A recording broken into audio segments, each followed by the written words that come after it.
Now, as we've gone through this exercise for the last 14 months, the Hardin County United Governance Committee, we think we've learned some things, and so we thought that it would be prudent if we shared that with the community. So this is what I call, what could unified government look like in Hardin County? These are the suggestions of the Hardin County United Governance Committee after their 14 months of work, and it is just that. It is suggestions to be used or not used, however the community decides to do that. But we thought we should at least express or share what we've learned with the community as we go through this process. And here's our suggestions. That unified government in Hardin County obviously has to include, at a minimum, Hardin County government, okay? They have to agree to do this. And at least one of the two major cities in this community, Elizabethtown and Radcliffe. Now, it's our hope that all 6 communities would consider this. But in order to achieve the advantages that we've talked about, we think that at least one of the 2 major cities would need to do this. We also believe that a unified government structure in this county must have a strong executive structure. Now, for a lot of folks, that seems kind of hazy. What do you mean by that? Well, what we mean by that is, in looking at this, currently in Kentucky, we do county government different than most any other state. In that what we call the judge executive of each of the 120 counties in Kentucky, they are both an executive officer and a legislative officer, okay? That's kind of odd, and we think that we need to go ahead and separate. And before you had judges, I guess like me, not only were they executive and legislative, but they had judicial functions. So the judge executives in Kentucky have kind of grown up over our history of providing all the services. So we think we need to go ahead and complete that and have a strong executive structure. Now, we also believe that we ought to have a strong legislative structure. Our suggestion would be, just like Clark County did, that you would have small geographic districts for your legislators, and that would be many, not a few. Okay, and that you have some additional at-large districts, okay, as what was indicated, where they had to, these super representatives, or however you at-large, whatever you want to call them, but they have to live in designated areas, okay? Now, we think that is important because if you do surveys in the United States, local government is typically the only unit of government that has a favorable viewpoint by its citizen. Our federal government, and to a lesser extent our state government, do not get favorable ratings, but our local governments do. And why is that? One of the reasons, I think, is because you know your local legislators. You know who is on your city council. You know who is on your fiscal court. Those are the people that you see at the schools. Those are the people that you see at the youth sporting events, assuming that everybody pays the same rate and gets in. Those are the people that you go to church with. Those are the people you see at the restaurants. You see them at the grocery stores. Okay? We think we need to maintain that if we go to a unified form of government. And that's why we think we need specific geographic areas, and there needs to be many of them, not just a few of them, okay? The result of that, again, is that each citizen would have 3 representatives that they would vote for and that would represent them on a unified government. It would be the metro mayor, or whatever it's called, the geographic council member, and the at-large council member. Also, in looking at unified government, we would suggest that you create urban service districts. Now, it says district singular up there.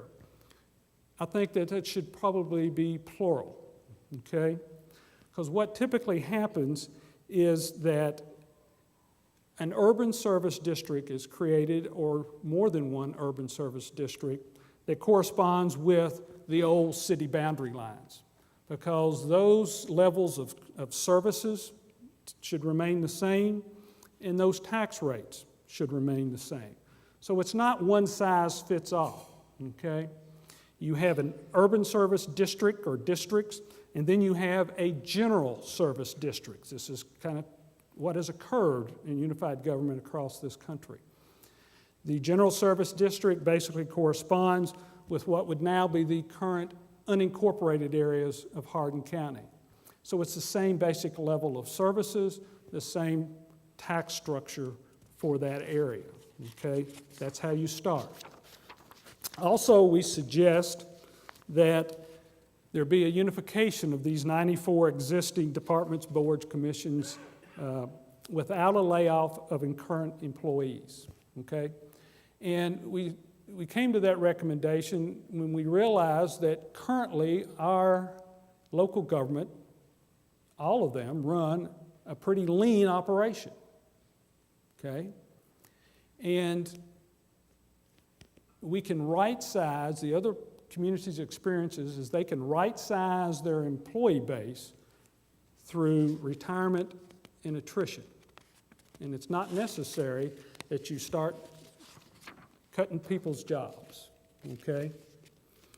We also would recommend that unified government in Hardin County establish a specific department to interface with Fort Knox, just like they're doing at Fort Benning in Columbus, Georgia today, okay? That we need to keep that interface, a lot of what Knox does, and other departments and people in this community, that you make it formal, okay?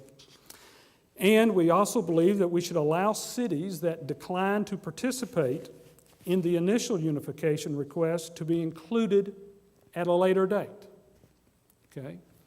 Now, we need to understand that what the process at a later date, if we have a community that decided, well, we don't want to participate now, we're going to kind of hang back and we'll see how it goes, and then we may join later. Okay, and that's fine.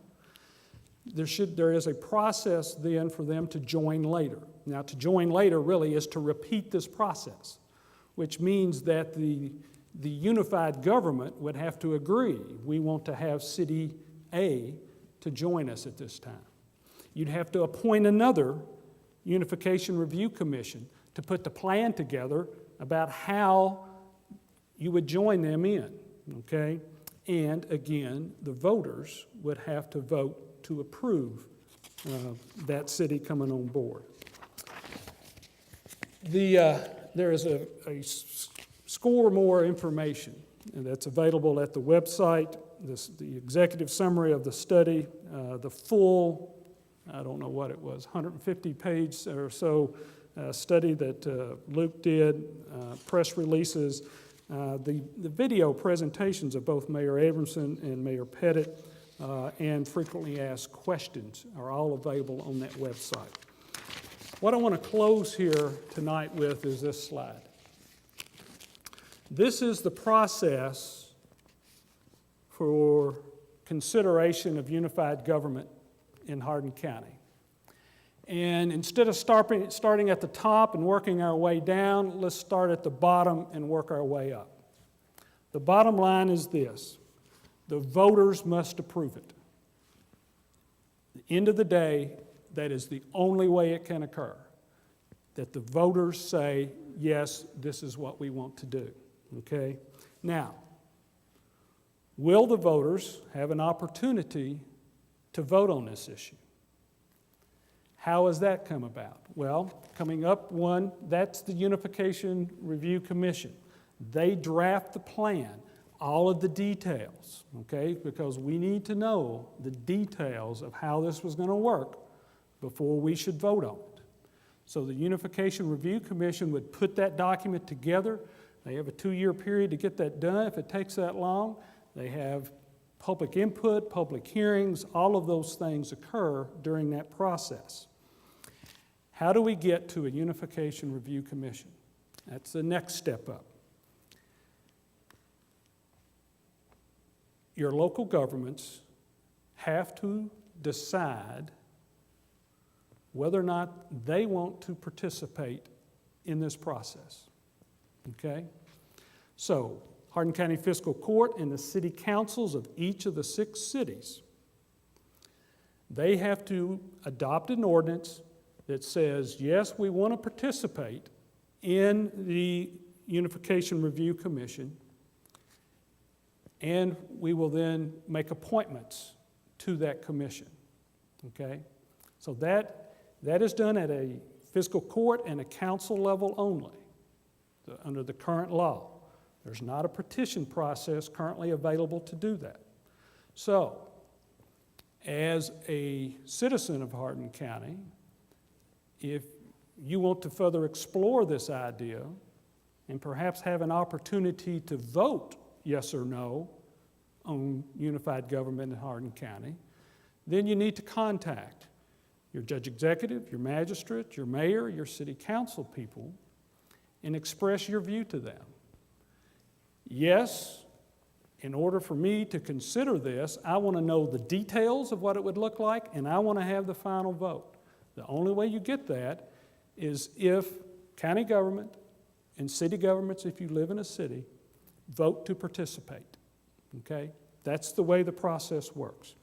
Now, the top one is making these community presentations and asking the fiscal courts and the city councils to consider this. And that's what our group will be doing. Okay? So,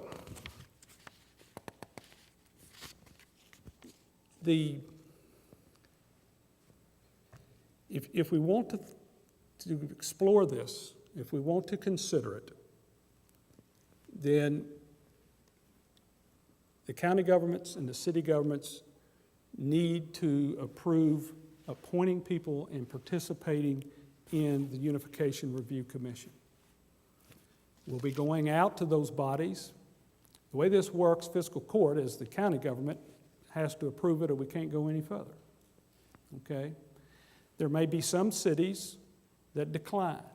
If they decline, then one, they don't have a seat at the Unification Review Commission, and second, their residents do not get to vote as a city unit whether or not they like or don't like unified government.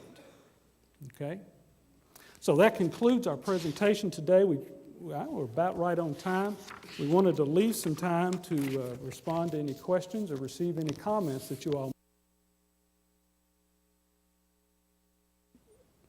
I'm pretty certain of is we need your comments, we need your questions, because I'm certain that we have not gathered all the good ideas yet about unified government for Hardin County.